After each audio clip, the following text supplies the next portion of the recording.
Praise the Lord. सबको जय मसीह की।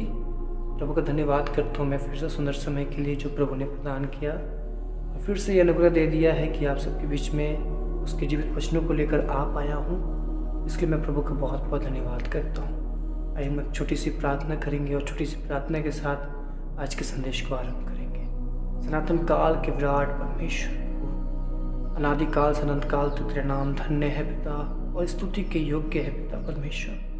प्रभु इस समय हम आपके सम्मुख आपके चरणों में आते हैं और आपसे दरखास्त करते हैं खुदावंद कि आप हम सबसे हम कलाम होइए, हम सबसे बोली और बातचीत कीजिए पिता। अपने वचन से पिता हमारे हृदय को प्रभु जी आप तरोताजा कर देने के लिए हम प्रार्थना करते हैं पिता परमेश्वर। हम सबको अपना मार्ग दिखाइए और सामर्थ प्रदान कीजिए कि हम उस पर चल सके जिससे आपकी महिमा हो। सारी महिमा आपको मिले, प्रार्थना यीशु मसीह के नाम से मांगते हैं, आमीन। सो प्रभु का धन्यवाद करता हूँ। आइए हम लोग एक वचन के साथ आज अपने संदेश की बुनियाद को डालेंगे जो हमें मिलता है यूहन्ना रचित सुसमाचार उसका 2 अध्याय उसका 23 पद से 25 पद तक मैं आपके बीच में पढ़ना चाहता हूँ। यहाँ लिखा है, जब वह यरूशलेम में फसह के समय पर्व में था तो बहुतों ने उन चिन्हों को जो वह दिखाता था देखकर उसके नाम पर विश्वास किया, परंतु यीशु ने अपने आप को उनके भरोसे पर नहीं छोड़ा, क्योंकि वह सबको जानता था और उसे आवश्यकता न थी कि मनुष्य के विषय में कोई गवाही दे,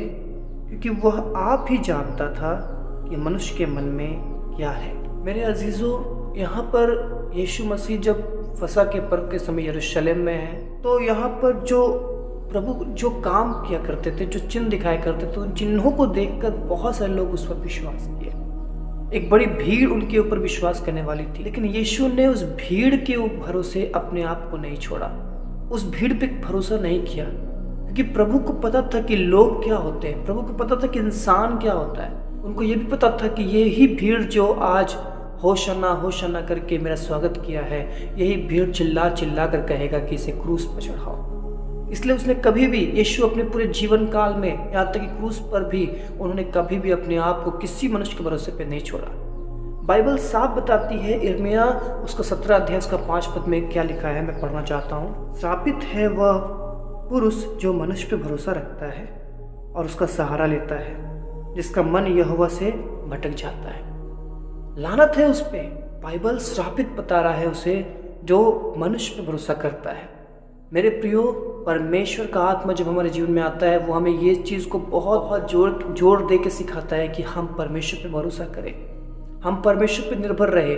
हम कभी लोगों को देखकर और उनके हैसियत को देखकर, उनके आव भाव को देखकर हम कभी भी उन पर भरोसा ना करें, ना ही उन पर निर्भर हो। परमेश्वर जब हमें अपने पास बुलाता है वो हमारी संपूर्ण निर्भरता अपने ऊपर चाहता है और वो चाहता है कि हम संपूर्ण रीति से प्रभु पर भरोसा करें। बाइबल साफ बताती है, स्पष्ट बताती है कि मनुष्य क्या होता है।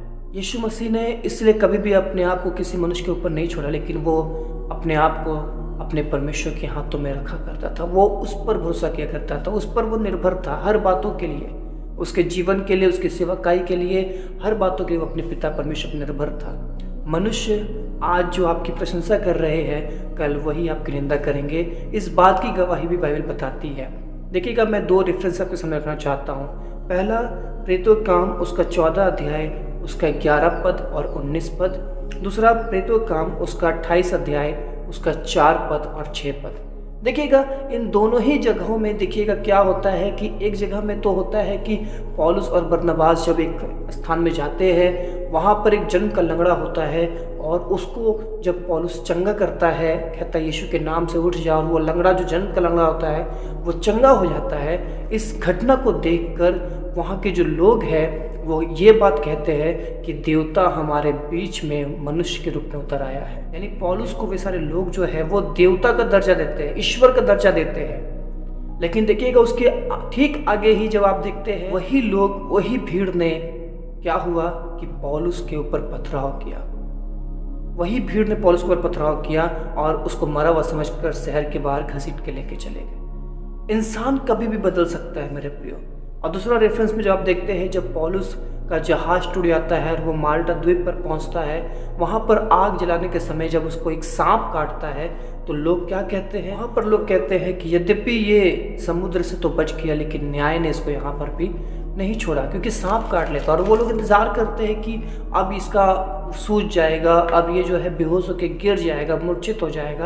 और दिखता है पौलुस कुछ भी नहीं होता पौलुस को, और पौलुस ने सांप को झटक दिया आग में। और जब वो लोग देखते हैं कि इसको कुछ भी नहीं हुआ, तो वही लोग फिर कर कहते हैं यह तो देवता है, यह तो ईश्वर है। कैसे इतने भयंकर जहरीले सांप के काटने के बाद, जिसके काटने के बाद लोग पानी नहीं मांगते, कैसे ये व्यक्ति बच गया। तो मनुष्य के विषय कोई गवाही दे, इसका प्रयोजन यीशु मसीह को नहीं था। वो हमेशा अपने परमेश्वर पर निर्भर रहते थे, और वो कहते थे मेरे विषय गवाही देने वाला एक है, और वो पिता है मेरा। ना प्रभु मनुष्य पर निर्भर रहे, ना प्रभु के सच्चे अनुयायी जो हुए, जो पवित्र आत्मा के द्वारा चलाए गए, वो कभी मनुष्य पर निर्भर रहे, क्योंकि मनुष्य कभी भी बदल सकता है, कुछ भी हो सकता है।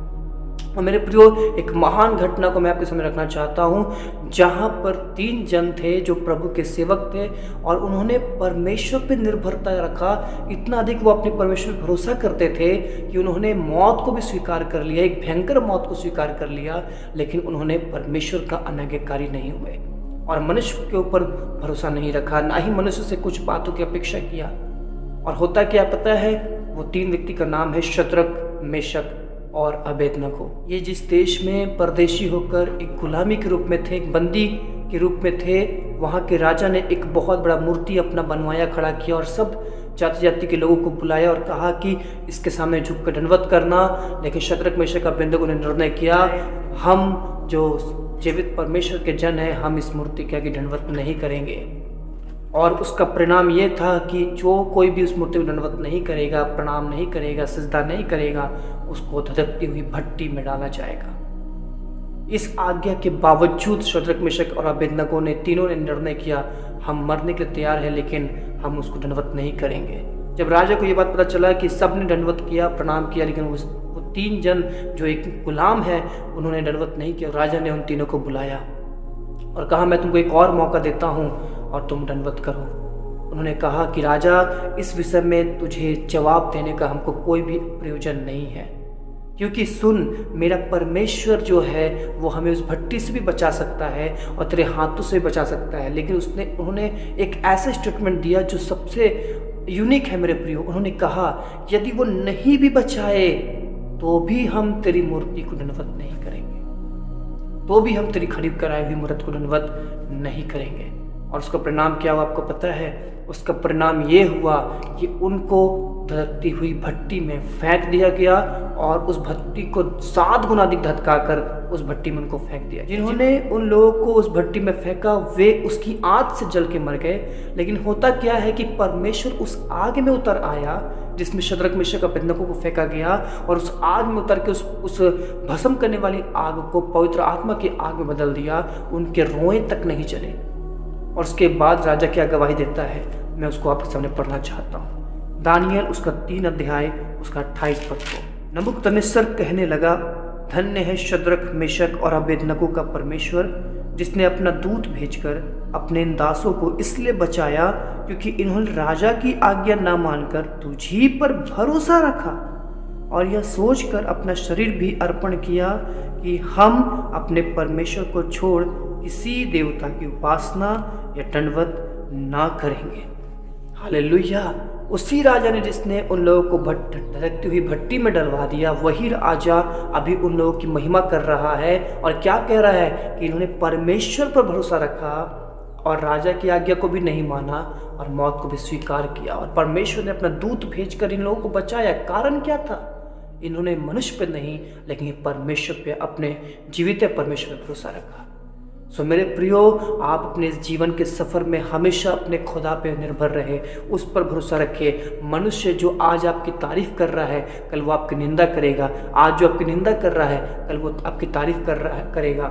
वो बदलते चले जाएंगे। लेकिन सबसे इम्पॉर्टेंट ये है, जो अनंत काल का हमारा पिता है, जो हमारा असली पिता है, जिसकी गवाही मायने करती है हमारे लिए, वो हमारे विषय गवाही दे। अय्यूब के समान वो हमारे विषय कहे, इसके समान खरा, सीधा, मेरा भय मानने वाला, बुराई से दूर रहने वाला और कोई नहीं है। ये सबसे बड़ी गवाही है, ये सबसे बड़ा सम्मान है। हालेलुया। और मेरे प्रियो, यही मैं कहना चाहता हूँ, जो अपने खुदा पर निर्भर रहते हैं और उस पर भरोसा रखते हैं, उसकी इज्जत के लिए खुदा खुद खड़ा होता है। God bless you. हम लोग फिर से मिलेंगे नए संदेश के साथ। अपना ख्याल रखिए। प्रभु बढ़ते रहिए। सबको जय मसीह की।